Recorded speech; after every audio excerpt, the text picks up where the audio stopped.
talk, chit chat, have girl talk, girl time, whatever. I know I am looking a mess right now, but boom, freshly blow dry hair. Look like a little Lion King. So we got our clips.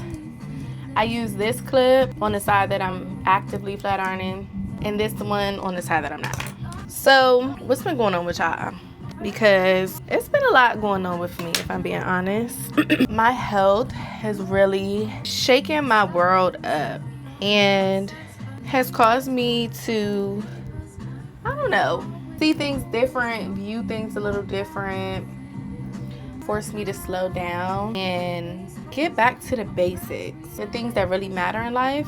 And I don't know. So I'm in a season of coming out of survival mode and learning how to live again. Damn, that was deep. But really, I didn't really realize it though. I didn't realize how stuck in survival mode I was. And it makes sense. Looking back, I was a single mom, a young mom. I was a college student, working full-time, taking care of a household, taking care of a baby by myself.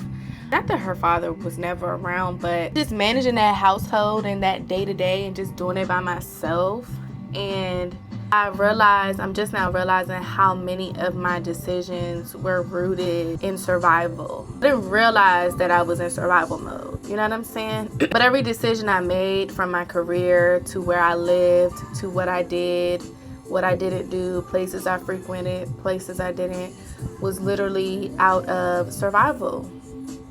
It was out of making it, being a young single mom and trying to provide the best life I could for my child.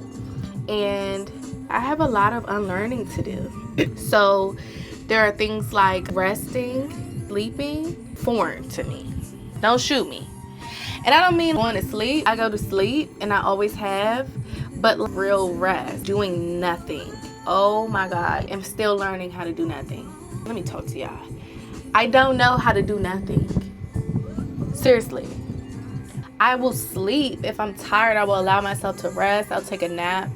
But sleeping a whole weekend, not doing nothing, not cleaning, not setting a goal, not working, not going somewhere, not going out, not doing my makeup. That is so hard for me. And it wasn't until I got sick that I realized, oh, I'm not okay. Because why do I feel like a failure? Because I'm not doing anything. Do you feel that you don't deserve rest? Clearly, that's how I felt. And I'm just realizing that that's not normal. So, me getting sick and just these things happening have literally forced me to rest, forced me to tune into my body more. And instead of pushing through and hustle culture, and learning how to be okay with doing nothing. Because I do deserve rest. I don't have to do to be of value. You know what I'm saying? My husband didn't marry me because I clean the house. He cleans more than me, if we be honest. And we have cleaners. We have housekeepers. So my daughter doesn't love me because I'm a super mom and I get her everything and do everything. She loves me. Yes, I'm a great mom and I do go out my way. But even if I didn't, she still would love me a lot. Just for being her mom. So many of us have shitty moms. And I would never talk about my mom in that way. But she definitely did a lot of shitty things. But I love her. And I don't really think there's anything she could do to make me not love her. Why? She's my mom. But my point is saying that I don't have to do to or perform to be loved. And I don't know, well, I do know where that comes from. Definitely comes from my mommy issues. So I'm just learning how to just be. And just being is enough. I'm resourceful, I'm innovative, all these things, but like, girl, just be. And I'm trying to channel that energy into more creative things, my creativity. I realized that when I was in survival mode and hustling and school, getting my degree, raising my baby, doing what I had to do, right? That creative side to me was mute. To the point where I felt like for a few years, I'm not creative. I'm just business minded. I'm just, like my husband and my friends would be like, girl, you speak HR. You're so HR. Everything you do is just HR. I didn't realize how corporate America literally just wired my brain that way. That's not who I am. That's what I had to do in the space I had to operate from to excel in those settings. But now that I'm no longer in those settings, that shit don't matter. It doesn't. So I've been doing things, or at least trying to do things that feel good, that spark my creativity, that feel good. Do you know what I'm saying? Like, that get my creative juices flowing. I don't like this comb. This is not the comb that I wanted. I want to make pretty things. I want to do stuff with my hands. I want to do things that don't really require me to think. My brain is like fatigued. Girl, can we do something fun? Can we do something relaxing? Can we do something that doesn't require you to plan? So I ordered this whole little candle, a whole bunch of stuff. And I love candles. I like Bath and Body Works. I think that they're overpriced, but I love their scent palette. And I feel like no other, at least I haven't found another candle company that has a wide variety of scents, especially in candles, because I love how a lot of their scents smell like fragrances, because I tell my husband all the time, our house is always going to smell like a woman lives here. And it's always going to look like a woman lives here too. Y'all be going crazy over those sales. I'm not about to wait in nobody's line. The website be crashing. That's too much for some candles. So I go in there and spend a whole bunch of money. There's actually a Bath and Body Works store down the street from me. So whether it's a sale or not, if I have time and I'm out, then I just go. So anyway, I was thinking of things that I could do and where I could be creative and I can make the things that quiet your mind, like hobbies, you know what I'm saying? Things to pass time. So I'm gonna start making candles. So I came up with 2 scents already that I'm going to do. Hopefully they smell good. I might tweak them a little bit. And I came up with names and I created this cute little label because I'm extra and I accept it now. So whereas for some, just making the candle would be enough, I want to make a little candle line now, and I want it to have a cute label, and I want it to be nice with cute packaging and a card and a bow and just all those cute things.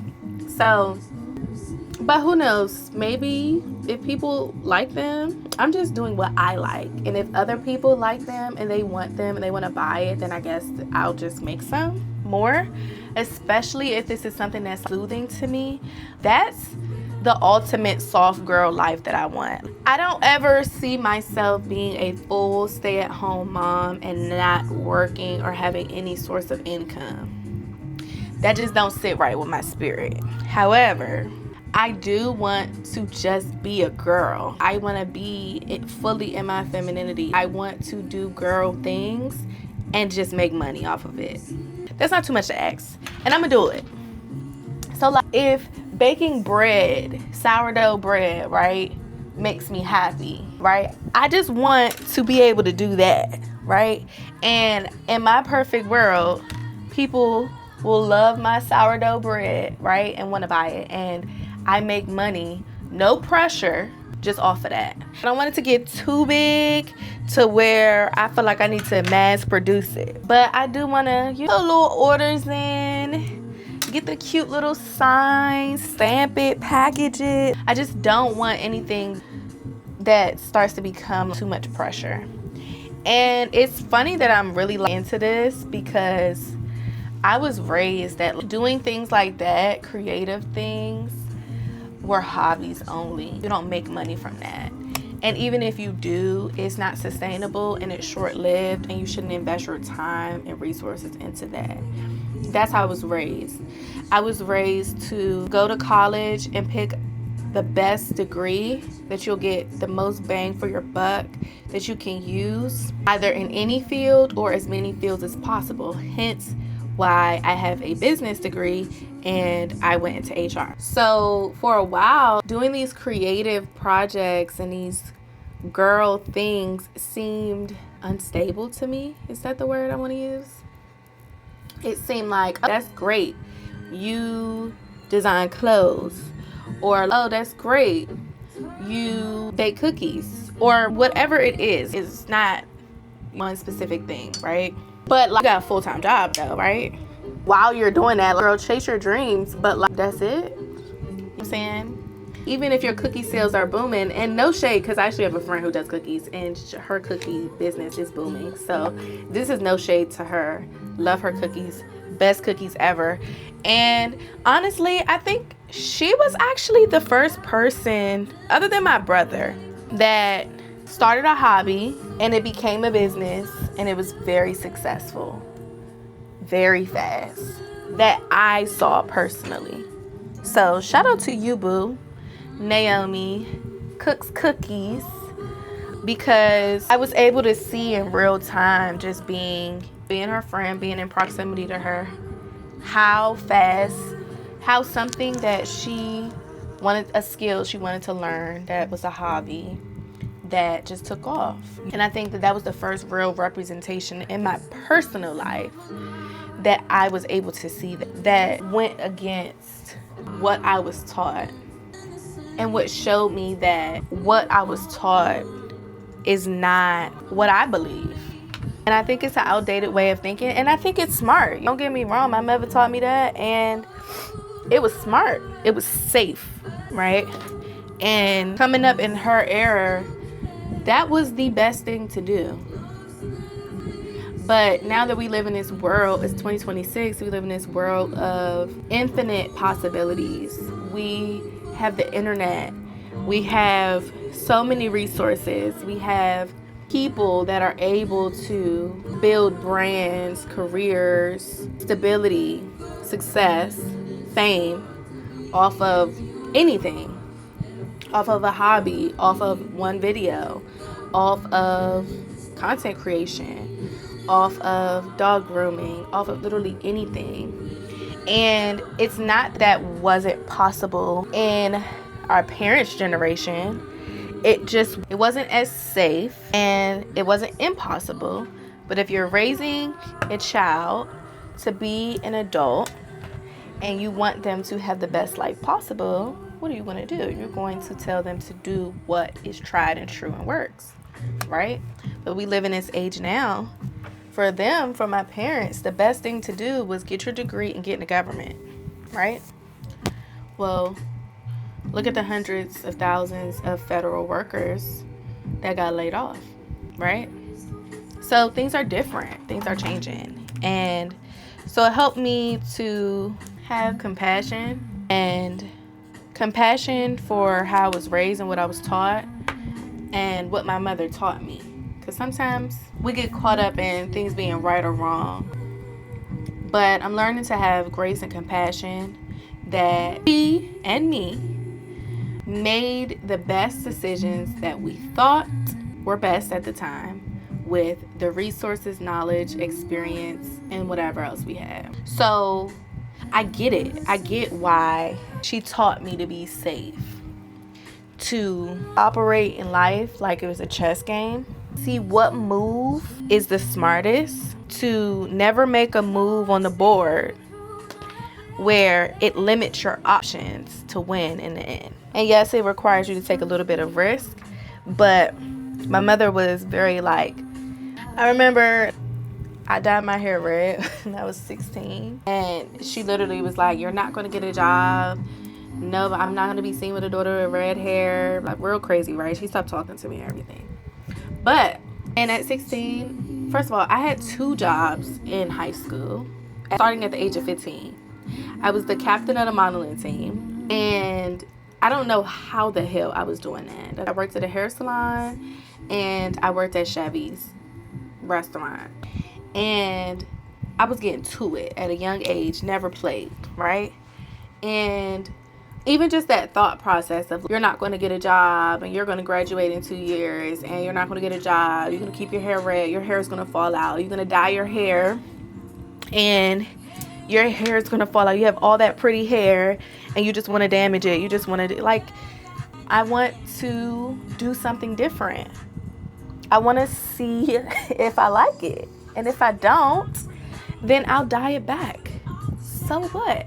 If it breaks my hair off, well, one, I'll try to take care of it and go to the salon and have them do it. I worked at the salon. So I'm like, if I'll just treat my hair and take care of it, and if it falls out or it starts to break off, then I'll just trim it and I'll start over and my hair will grow back. So the fuck what? Right?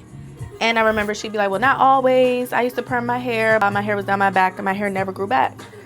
Spooky. That was you. And the things that my mom was saying wasn't wrong. My hair was, first of all, way longer than my hair is right now. My hair was all the way down my back. And I loved that my hair was natural and that long. But I also worked in a salon. I was being expressive and creative, and I wanted to do something different with my hair. And I think my mom had that safe approach with everything. When I got a tattoo, when I got my nose pierced. First of all, I was grown when I got my nose pierced. And it was just like, you're not going to get a job. When I got tattoos, why do you have tattoos on your arm? Well, my whole right side. And I don't even have a lot of tattoos.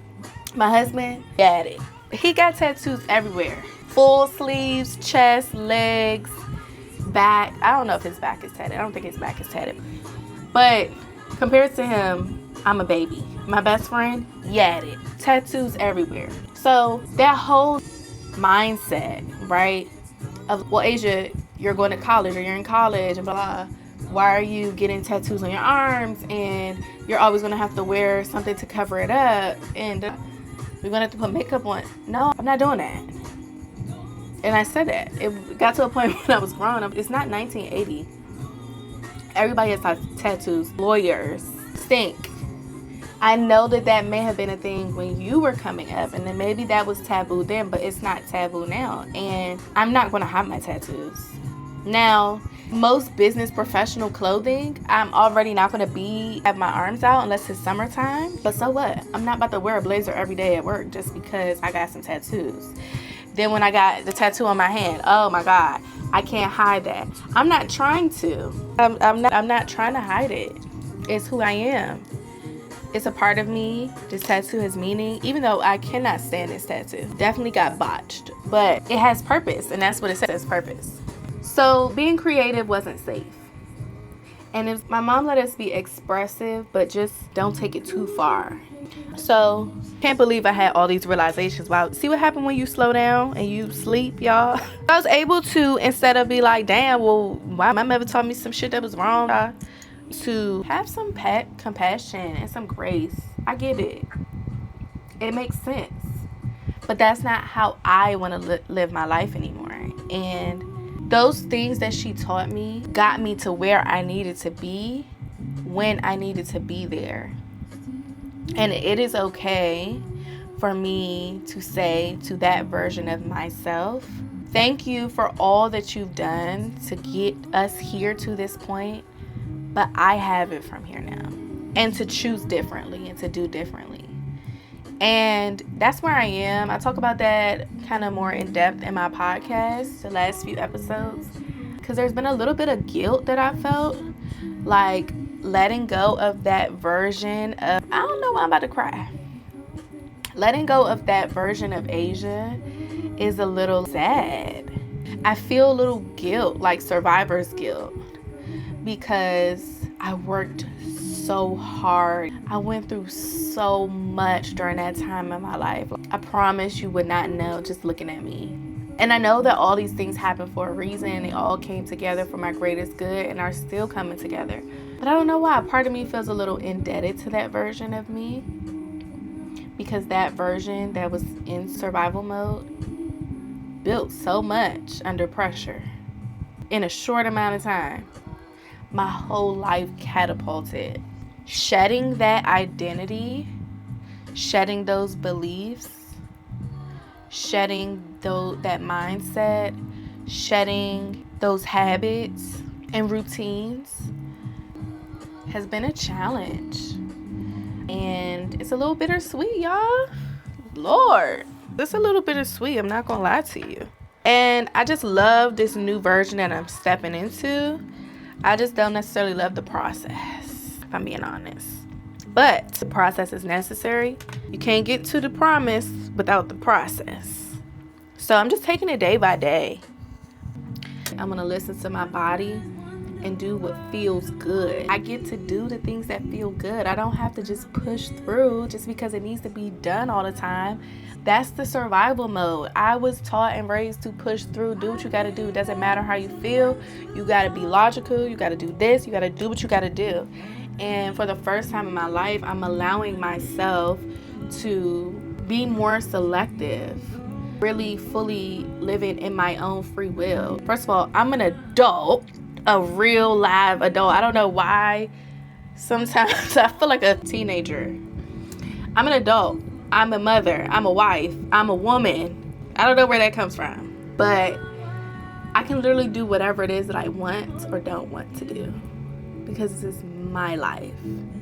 So this is the first time that I'm giving myself the grace and the space to only do the things that feel good, the things that literally nourish, that's the word, nourish and comfort my spirit, my nervous system, my mood.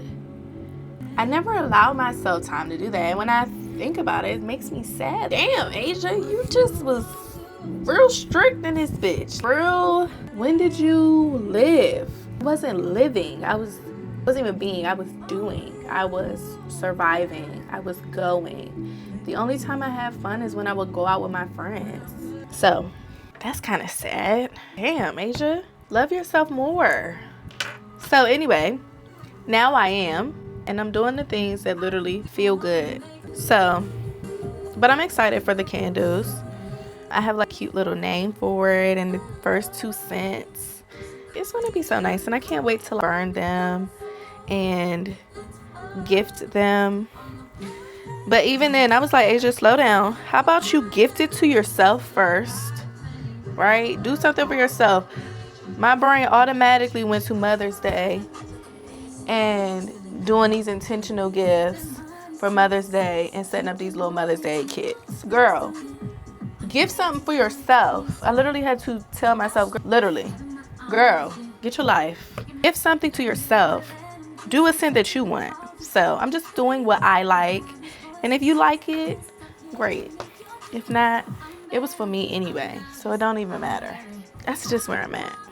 I've been recording so much content, and I've just been excited about recording content but not editing and not setting up my page. I know that I don't know, just doing it one day at a time, y'all. I've been sick. My daughter been sick.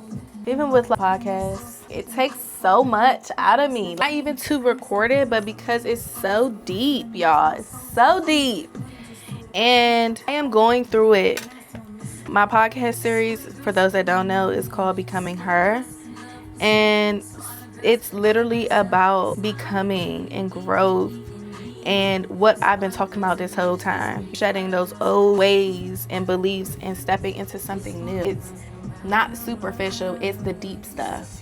And to talk about that every week, and a lot of the episodes, I done switched them around and all of that. And it's specific to things that have happened in my life recently, or that I'm going through, or realizations or revelations from God when I'm praying and I'm just being obedient and I'm sharing it in real time. But it's heavy because I'm not sharing it after I already went through it. I'm sharing it as I'm going through it in real life too. So that last episode, y'all, was crying real bad. We had a praise and worship session. I was crying, all that. And I know that it's bigger than me, and this is helping other women that are going through this journey of becoming like I am. But I'm just losing my creative spark with it. It's heavy. I used to be excited to record the podcast, and now I'd be like, I gotta get this episode. And it's like, I can't force it. It has to be authentic. So I have to force myself to walk in and get in the zone. And really, I be having to pray. God, what do you want me to say? because right now I don't got it. I really don't want to do it right now. So today, I'd rather record this right now than record the damn podcast. It's Friday. It's supposed to come out on Sunday. It's in 2 days. So I don't know. I got to talk to God about that one. Because we only have a few more episodes left. 3 weeks. 3 episodes.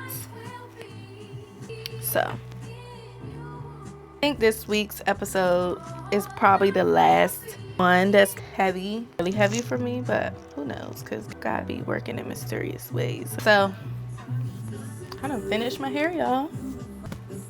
In the sky, in your eyes, you will find what was there the whole time.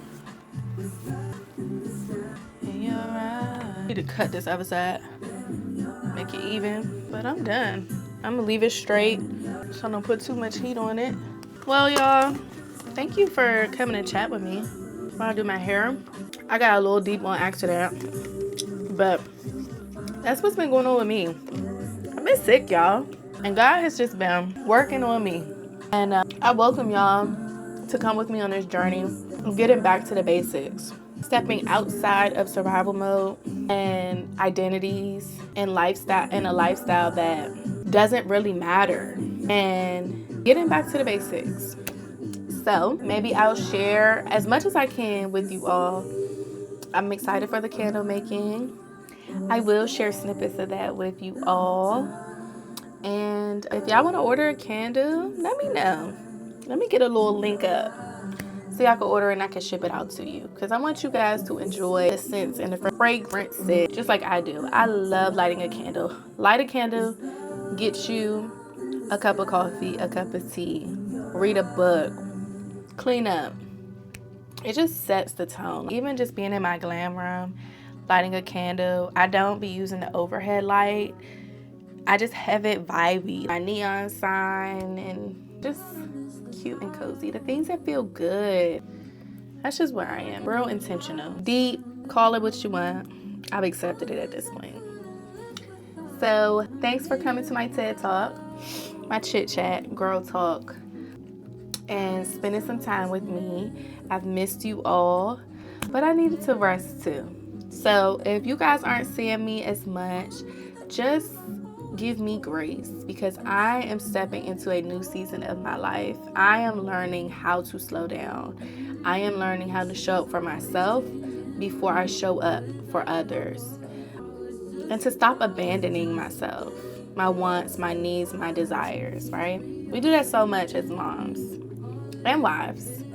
So give me a little bit of grace.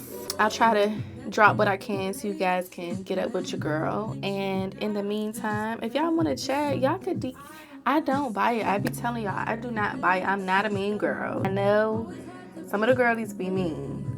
They be fake nice and then they be real standoffish. That is not me. So send me a DM, stay connected, join our community, Bloom Her Table on Patreon, where you can stream our podcast and stay connected with me and other amazing women. Follow us on social media at Bloom Her Table on all platforms. And until next time, y'all.